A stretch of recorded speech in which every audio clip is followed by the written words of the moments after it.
was 11 years old, my life suddenly changed. I was a fifth grader in the US bicentennial year of 1976, and I won a regional essay contest entitled, What America Means to Me. Now, for you to understand why this changed my life, I have to give you some background. I'm a first-generation immigrant. My father moved our family to the United States in 1970 when I was just 5 years old.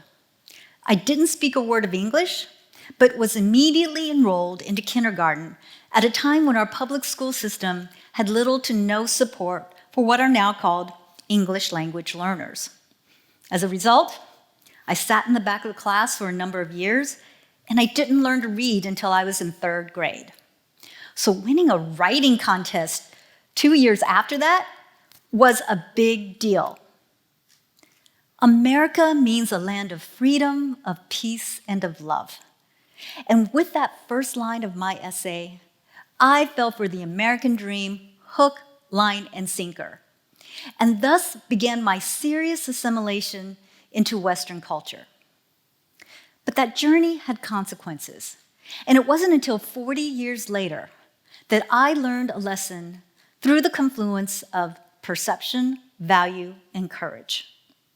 And that lesson begins with my paternal grandmother, who was born in 1911 China. Now, my grandmother, what I remember of her before we came to the States, she was kind. She made great dumplings. And when I was 4, I could wear her shoes. My grandmother had bound feet. Born in the cusp between 19th and 20th century China, my grandmother, along with thousands of girls during this time, underwent a ritual in which they would purposely deform the natural shape of their feet by binding them tightly with cloth. After several painful years,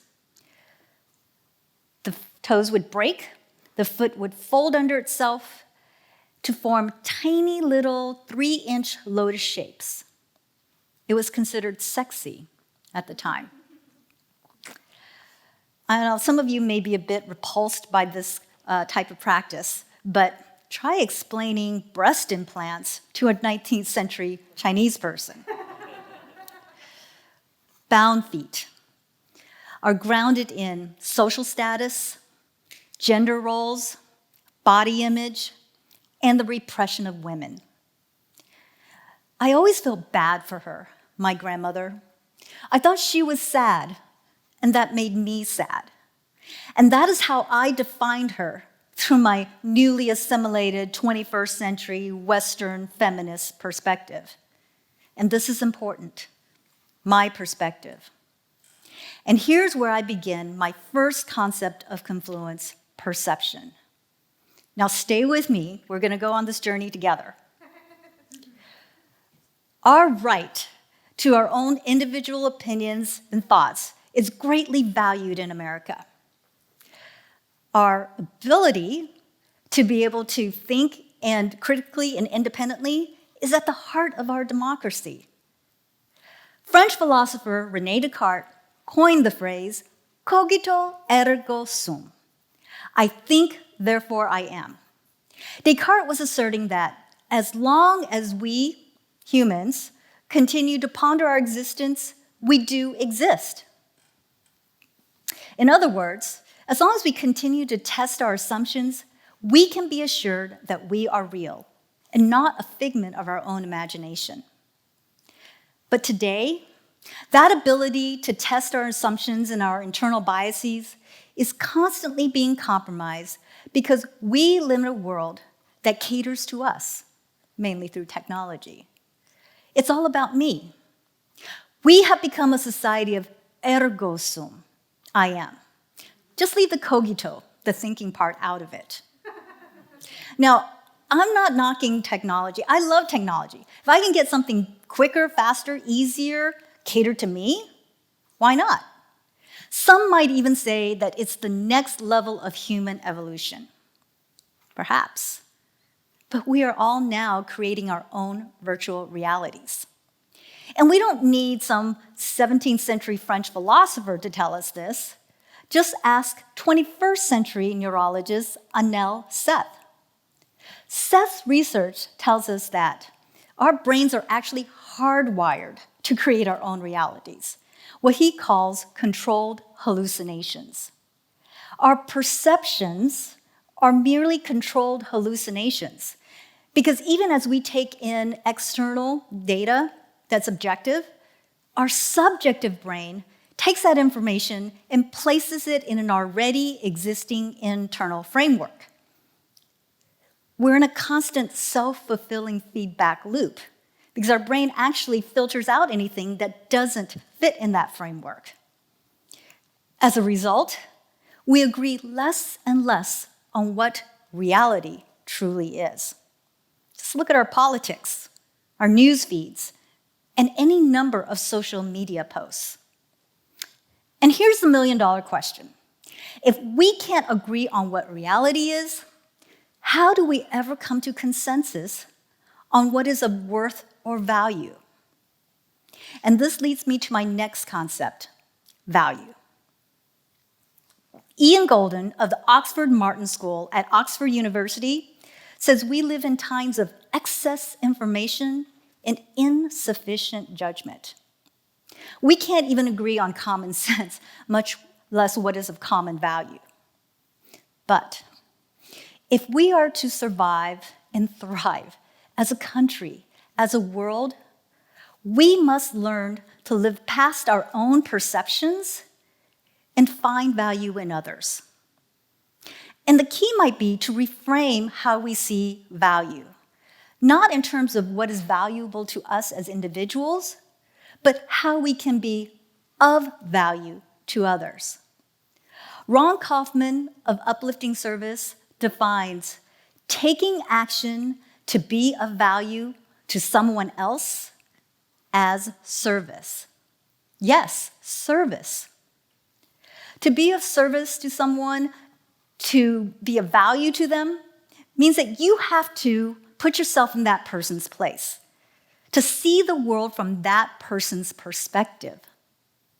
What better way to break out of that constant self-fulfilling feedback loop? Service to those around you, to your community, and others in the world will put the cogito, the thinking part, back into the ergo sum part of Descartes' formula.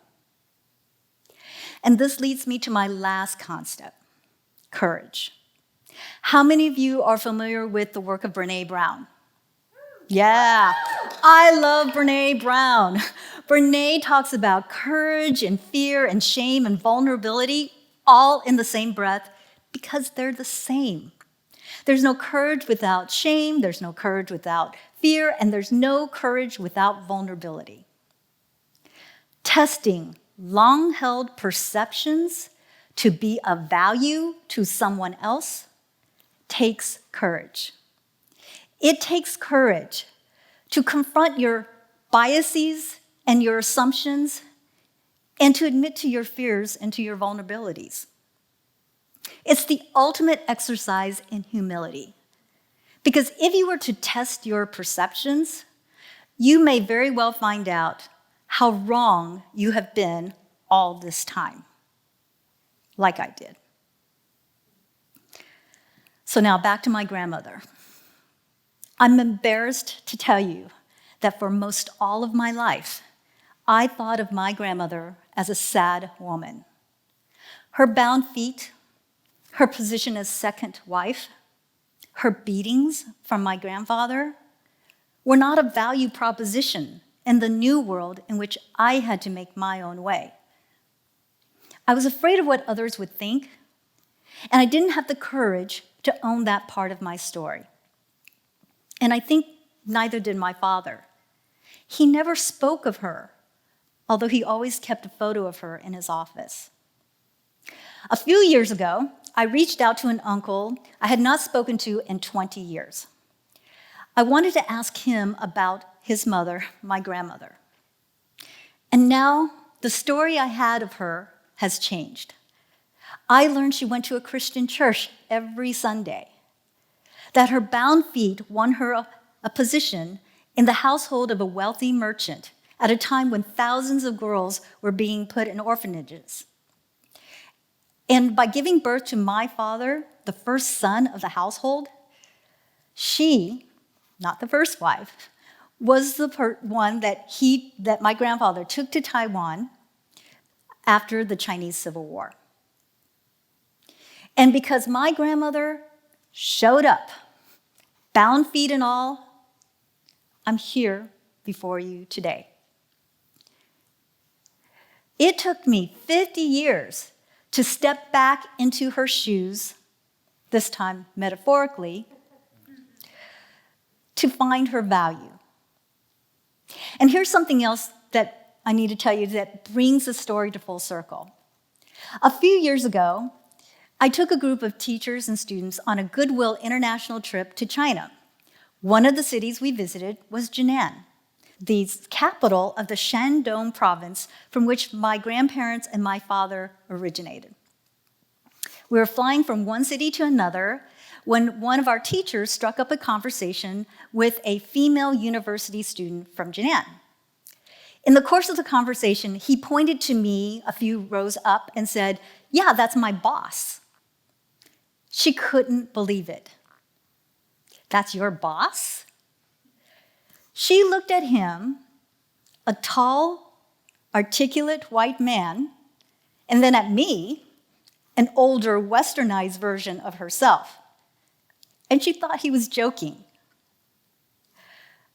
At first. I think now about that event, and I think about my grandmother and how my perception of her has changed, and that means the perception I had of myself has changed. And I hold out the hope that that student's perception of herself has also changed, that maybe she too can one day be the boss of a white man. 吃水不忘君人. We drink from the well that others dug.